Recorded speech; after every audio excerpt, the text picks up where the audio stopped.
नमस्कार, मैं जोगेंद्र कथुरिया, बेबाक तीखे बोल चैनल की टीम आज बड़ौदा विधानसभा के भावड़ गांव में है और भावड़ गांव में यहां पर बड़ौदा विधानसभा के जो चुनाव प्रभारी हैं जेपी दलाल जी, उनके साथ में अभी भारतीय जनता पार्टी के जींद जिले से नवनियुक्त जिलाध्यक्ष बने हैं, सफीदो हल्का से संबंध रखते हैं, 2009 में भारतीय जनता पार्टी की टिकट पर चुनाव लड़ चुके हैं, राजकुमार उर्फ राजू मोर जी हमारे साथ बैठे हैं।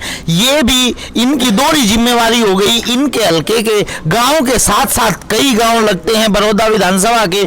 आइए जानते हैं, ये घूम रहे हैं, इनको कैसा माहौल लग रहा है। राम राम जी। राम राम जी। जी, आप बड़ौदा हल्के के गांवों में घूम रहे हो, आपको कैसा माहौल लग रहा है घूमने के?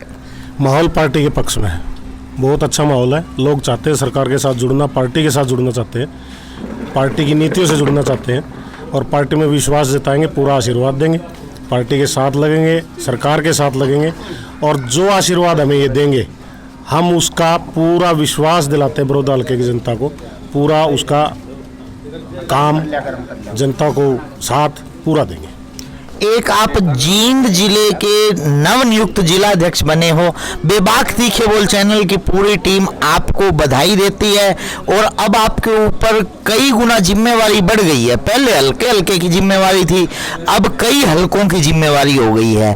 अब दूसरे जैसे चुनावों में भी आपकी जिम्मेवारी ज़्यादा होगी, तो आप इस जिम्मेवारी को किस प्रकार से निभाएंगे? पहले तो मैं धन्यवाद करूंगा आपका, आपने मुझे बधाई दी। देखिए, 5 हल्के हैं जींद जिले में और 1 विधायक है, 4 हल्के में हमारी पार्टी के विधायक नहीं है। ठीक है, चुनौती है, लेकिन चुनाव अभी दूर है। सबसे पहले जो मेरा टारगेट है कि पूरे संगठन को खड़ा करना, बूथ स्तर पर 10 की जगह 20 यूथ, हर बूथ पर, हर गांव में, हर गली में भाजपा का प्रचार, भाजपा के नीतियां, भाजपा की जो प्रदेश में केंद्र में सरकार है, उन्होंने जो नीतियां बनाई हैं वो सारी गली गली तक, हर किसान, मजदूर, गरीब, कमेरा, व्यापारी, हर आदमी को ये बात बताने का मेरी जिम्मेवारी है, संगठन खड़ा करना मेरी जिम्मेवारी है और इसके लिए मैं पूरी तरह तैयार हूँ। पूरी टीम तैयार है, पूरा जिला इसके लिए तैयार है और हम मिल के काम करेंगे और जिले को तैयार करेंगे।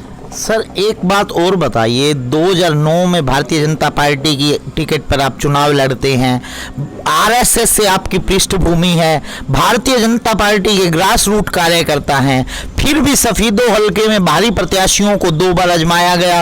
एक बार तो यहाँ पर वंदना शर्मा जी को चुनाव लड़वाया गया सफीदो हल्के में, दूसरी बार फिर भारी प्रत्याशी को भाजपा ज्वाइन करवा कर टिकट दे दी जाती है और भाजपा को उसके गंभीर परिणाम भी भुगतने पड़े। तो क्या आप 2024 के लिए तैयार हैं पार्टी की ओर से? देखिए, वो पार्टी के कार्यकर्ता थे, पार्टी ने उनको मौका दिया है, बाहरी नहीं थे, वो पार्टी कार्यकर्ता थे, पार्टी उन्होंने ज्वाइन की थी। वंदना शर्मा जी पहले पार्टी में थी, वचन सिंह आर्य ठीक है लोकसभा चुनाव के टाइम पे आया था, पार्टी ने उनको जिम्मेवारी दी चुनाव लड़ने की, तो उन्होंने चुनाव लड़ा, अच्छा चुनाव लड़ा, लोगों ने साथ नहीं दिया, साथ दिया, लोगों ने वोट दिए, लेकिन थोड़े से मार्जिन से वो रह गए। तो ऐसा कोई विषय नहीं है हमारे पास कि भाई हमारी पार्टी में कोई व्यक्ति विशेष के लिए ही काम होता हो, और बहुत काम है, कोई टिकट ही कोई मुद्दा नहीं होता। रही 2024 की बात, पार्टी टिकट दे ना दे, मैं पार्टी का सच्चा सिपाही हूँ, पार्टी के लिए काम करता रहूँगा, पार्टी की विचारधारा को आगे बढ़ाता रहूँगा। 24 के लिए सफीदो विधानसभा अकेली मेरे वो जिम्मे नहीं है, मेरे जिम्मे 5 विधानसभा है, 500 विधानसभा पे कमल खिलाना, एक पे तो है, 500 पे कमल खिलाना मेरी जिम्मेवारी है। पार्टी ने मुझे ड्यूटी दी है और मैं अपनी ड्यूटी पूरी करूँगा। आपको नहीं लगता कि भारतीय जनता पार्टी कहीं अपने जो बेसिक कार्यकर्ता हैं, जो कई सालों से अपनी कुर्बानियां देते रहे हैं, उनको छोड़कर भारी प्रत्याशियों पर दाव खेलती है, जिससे जो ग्रास रूट का कार्यकर्ता है उनके अंदर हताशा पनप रही है, कार्यकर्ताओं के काम नहीं हो रहे? आप और आपकी पार्टी कार्यकर्ताओं को किस प्रकार संतुष्ट करेगी? नहीं, कार्यकर्ताओं के काम हो रहे हैं, ऐसी कोई बात नहीं है। ये प्रचार दुष्प्रचार विपक्ष द्वारा फैलाया जा रहा है, ऐसा कोई काम नहीं है जो कार्यकर्ताओं के नहीं हो रहे।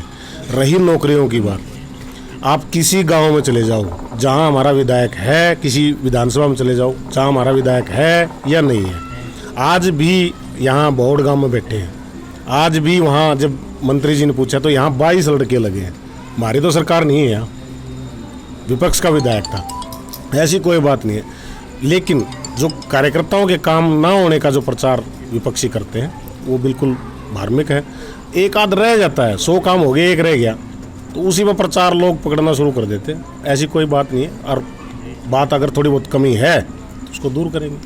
43 साल से भारतीय जनता पार्टी बड़ौदा में चुनाव नहीं जीत पाई। 2020 का जो उपचुनाव है, इसमें आपको क्या लगता है भारतीय जनता पार्टी 43 साल का सूखा तोड़ पाएगी? देखिए, 55-60 साल के बाद पहली बार देश के प्रधानमंत्री बने थे माननीय श्री अटल बिहारी वाजपेयी जी। 55-60 साल बाद, आज़ादी के बाद, रही 43 साल के बाद बड़ौदा विधानसभा की है। लोगों के बीच जाएंगे, लोगों से बात करेंगे, अपनी बात रखेंगे, उनकी बात सुनेंगे, जो वो कहेंगे लोगों का मन टटोलेंगे, लोगों से एक हर विषय में बात करेंगे, किसानी पे, मजदूरी पे, व्यापारी पे, हर तरह की बात करेंगे। ग्रामीण इलाका है तो ग्रामीण इलाके के जो भी यहाँ काम है उसको आगे बढ़ाएंगे और उनको विश्वास दिलाएंगे कि आप हमारा एक बार साथ दो। आपको पूरा विश्वास देते हैं कि आपके साथ रहेंगे, पूरा काम करेंगे, आपको कोई शिकायत का मौका नहीं देंगे।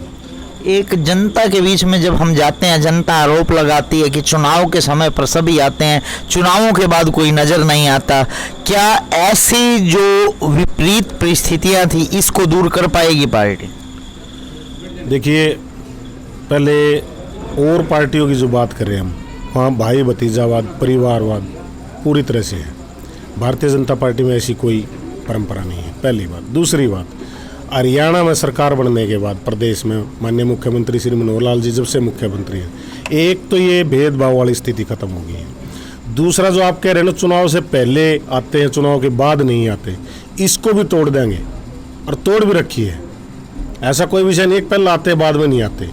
कार्यकर्ता आते हैं, ठीक है, चुनाव जब हार जाते हैं तो थोड़ा सा एक गैप बन जाता है जनता से, उसको पाटने का पूरा प्रयास करेंगे, लोगों के साथ रहेंगे।